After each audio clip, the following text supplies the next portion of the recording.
오늘 말씀은 누가복음 24장 1절로부터 12절까지 말씀입니다. 안식 후 첫날 새벽에 이 여자들이 그 예비한 향품을 가지고 무덤에 가서 돌이 무덤에서 굴려 옮기운 것을 보고 들어가니 주 예수의 시체가 보이지 아니하더라.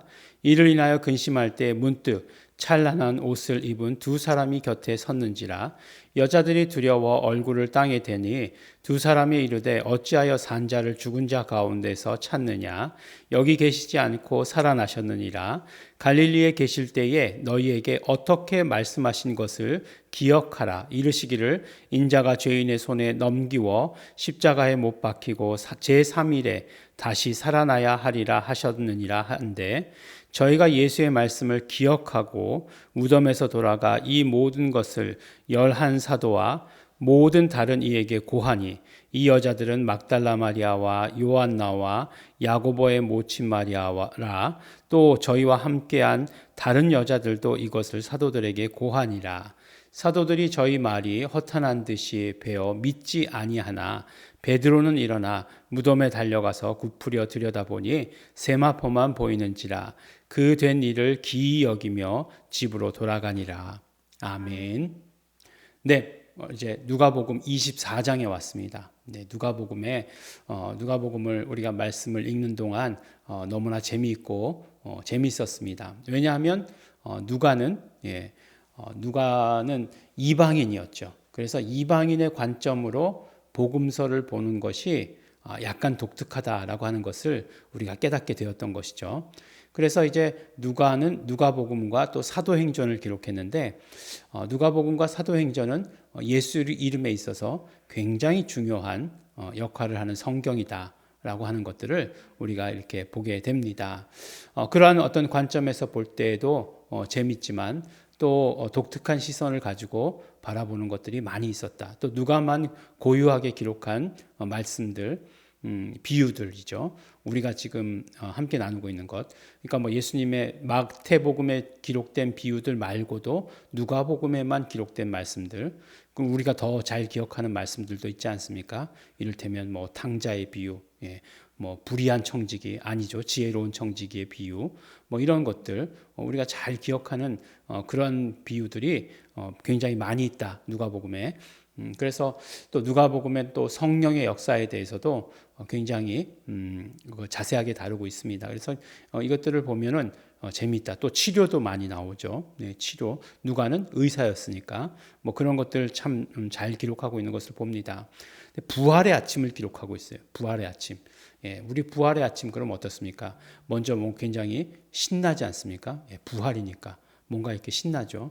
그래서 이제 부활 그런 분위기라고 생각했는데, 복음서들의 부활을 보면 약간 그렇지 않아요? 약간 의아하게 생각되는 부분들이 없지 않아 있습니다.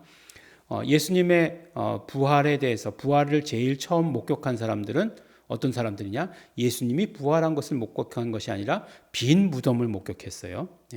그런데 그 빈 무덤조차도 어떤 사람들이, 여자들이, 이름이 나오지 않습니까? 막달라 마리아, 요한나, 야고보의 모친 마리아라고 하는 이 사람들이 제일 먼저 목격하고 오히려 이 사람들이 제자들에게 알렸다라고 하는 것이에요. 그것을 우리가 이렇게 보게 됩니다. 그래서 보니까 그 빈 무덤만 있었고, 빈 무덤에 오늘 말씀에 보니까 두 사람이라고 이렇게 얘기하고 있어요. 두 사람이 빈 무덤, 예수님께서 누우셨던 그 자리 가운데 있었던 거죠. 왜 있으셨을까요? 빈 무덤에. 오실 것을 알았겠죠. 사람들이 올 것을. 그래서 계셨다라고 이렇게 생각할 수밖에 없습니다. 근데 하셨던 말씀에 제일 중요한 말씀은 뭐냐면 기억하라라고 하는 거예요. 기억하라. 어떤 말씀, 뭐를 기억하라?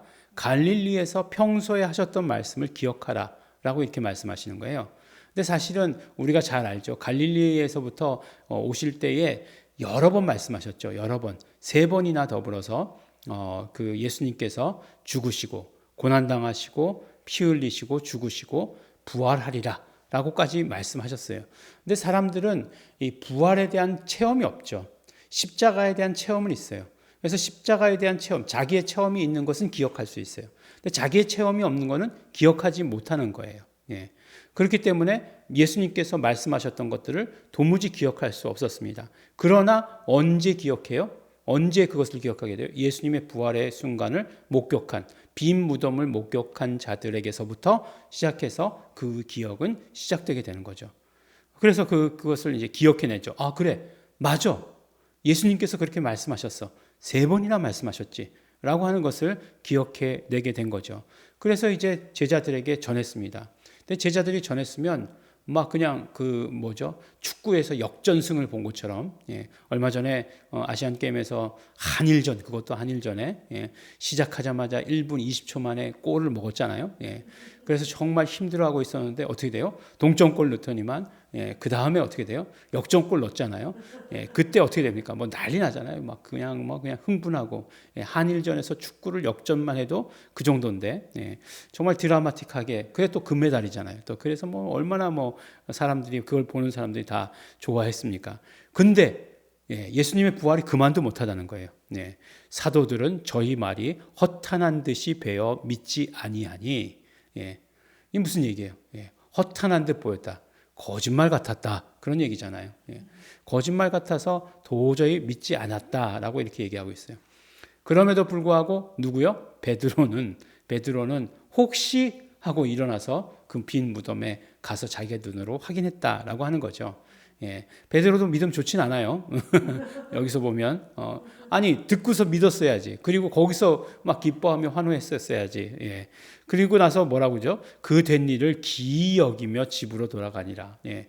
뭐 기뻐했다 뭐 그게 아니라 기이 여겼다라고 하는 거예요. 물론 뭐 기이 여긴 것이 없었던 일이니까 그동안, 예, 그런 거지만 그렇지만 제자들은 사실은 부활도, 사람들이 예수님께서 사람들을 살리시는 것도 봤잖아요. 예. 그렇기 때문에 예수님이 사셨다는 것에 대해서 그동안 말씀하셨던 것들이 이루어졌구나라고 하는 것을 알아야 되는 거죠. 오늘 사실 이 부활에 대해서 우리가 부활을 기뻐합시다. 예수님의 고난 가운데 아무래도 고난의 말씀이 나오면 말씀이 힘들어요. 예. 근데 부활의 말씀이 나오면 어떻습니까? 우리가 일단 기분이 좋잖아요. 예. 가만히 생각해 보니까 말씀 이렇게 새벽 기도를 하고 있는 저도, 예, 굉장히 업되는 것 같아요. 부활이니까.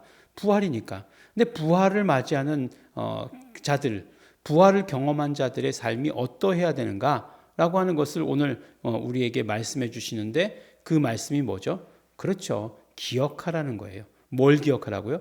예수님께서 하신 말씀을 기억하라라고 하는 거예요. 그러니까 부활을 경험한 사람들의 삶은 어떤 삶이 되어야 되느냐? 예수님의 말씀을 기억하는 삶이 되어야 되는 거예요. 예수님의 말씀을 기억한다는 것은 어떤 의미예요? 예, 어떻게 해야 말씀을 기억합니까? 그렇죠. 그 말씀들을 우리 입술에 담아야 돼요. 그리고 그 말씀들을 우리가 체험하는 거예요. 그것이 기념하는 것입니다. 기억하는 것입니다. 근데 우리가 보니까 그냥은 기억 못해요. 보니까 어떻게 해야 되죠? 그러면 그렇죠. 우리가 성령님의 도우심을 받아야 되는 거예요. 왜냐하면 성령님께서 죄사함 받고 구원 얻은 우리에게 성령을 선물로 주셨기 때문에 성령님은 예수님의 말씀을 다 기억나게 해주시는 분이세요. 그렇기 때문에 그 말씀을 부활을 사는 자로서, 부활을 경험한 사람들을, 그 삶을 사는 사람들은 성령님을 의지해서 말씀을 기억해야 하는 것이에요. 두 번째로는 체험이에요. 체험. 그러니까 말씀을 체험하면 그것이 나에게 기억되게 돼 있어요. 그 총장님의 말씀 가운데 어느 부분에 그런 얘기 있죠. 예, 외국에서 선교사들이 이제 전도하면서 자기 간증을 했다는 거죠. 간증을 했는데 몇 년 전에 자기가 감기에 걸렸을 때 기도해서 나았다라고 하는 것을 간증했다는 거잖아요. 예. 근데 이제 평가회 때 그런 얘기를 했다고 그러지 않습니까? 아니, 한국 사람들은 감기 정도 가지고 나은 거 가지고 그거 간증해 가지고 효과도 없다. 암이나 돼야 조금 들을까 말까다라고 이렇게 이야기했는데 그분이 그렇게 얘기했다고 하지 않습니까? 그 이후로 한 번도 감기에 걸리지 않았고, 그 이후로 하나님께서 이것을 간증할 때마다 건강한 삶을 주셨다라고 하는 거잖아요. 그러니까 체험이라고 하는 것은 하나님이 나와 함께 하신 그런 귀한 나만의 경험이에요. 하나님께서 나에게만 임재하시진 않죠. 그렇지만 나에게 임재하셨던 귀한 경험인 거예요. 그러니까 그 경험은 그 말씀을 기억하는 데 있어서 굉장히 중요한 역할을 하는 거죠. 예수님 치료자시다. 예수님 치료자셔. 라고 하는 것과 내가 예수님의 치료하심을 경험했어. 그러면 다음에 어떤 병에 걸린다 할지라도 예수님은 나의 치료자셔. 라고 하는 그런 어떤 확신이 생기게 되는 거죠. 그 경험이 말씀을 기억나게 해주는 것입니다.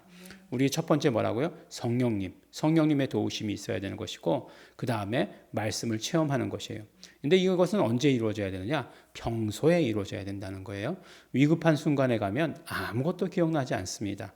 그렇기 때문에 평소에 이것이 훈련되어져야 하는 것이에요.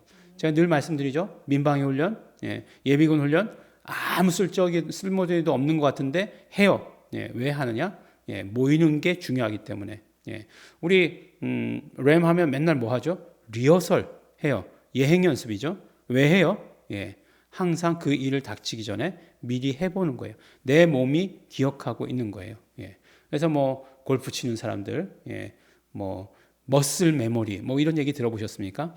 근육이 기억한다는 거죠. 근육이 기억한다는 거예요. 내 영혼이 기억해야죠. 내 영혼이. 골프도 내 영혼이 기억해서 치면 잘 치시겠죠. 어쨌든지 간에 우리가 말씀은 내 영혼에 기록되는 것이기 때문에 영혼에 기록되는 방법 체험하는 거예요. 성령님의 도우심에 따라서 체험해야 합니다.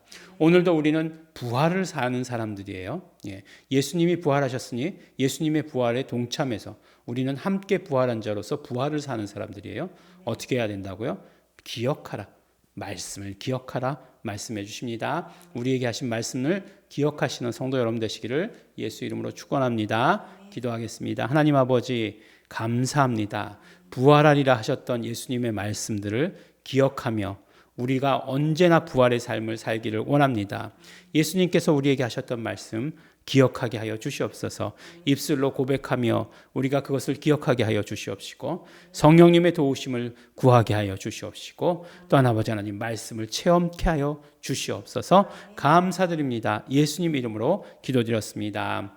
아멘. 그러므로 이 시간에 기도하실 때 우리는 말씀을 기억하기 위해서 성령님의 도우심이 절대로 필요합니다. 성령님 도와주시옵소서. 성령님 말씀이 기억나게 하여 주시옵시고 성령님 우리가 정말 말씀을 체험할 수 있도록 체험하는 삶을 살 수 있도록 성령님 역사하시옵소서. 다 같이 통성으로 기도하시겠습니다.